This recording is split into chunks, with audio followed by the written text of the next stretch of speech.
Yo, what up? I hate to throw money in your face, but it's a $20,000 check on January 4th. How close are you to your goals? Let's talk about those goals. I pulled up in the vet here at the title company, looking fresh. And what I want to do is I want to tell you exactly how I got this $20,000 check and bring it in the new year in the best way and how you can do the same exact thing. Stick around. Let's hop in the vet. Let's talk.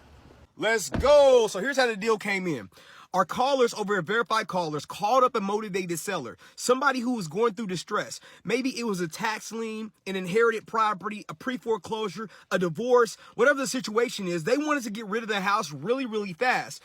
All those things matter, but nothing matters as much as having enough margin to sell the deal to somebody else who wants to make it a fix and flip, make it a rental property, make it an Airbnb, or maybe just buy their first rental property, right? Whatever the situation is, it doesn't matter. We had somebody who had motivation and somebody who had determination to go out and make money. We were able to partner that up and make money. So let's say the seller over here wants $50K and the buyer over here is willing to pay 60, where there's that $10,000. But in this case, I was able to create 20. If you want to learn more information on how you can do this, DM me the word verified. And if you are already a wholesaler and you just want a good caller, somebody who knows how to get motivation, DM me the words verified caller so you can get on a consultation with my callers and see if we're a good fit. Peace.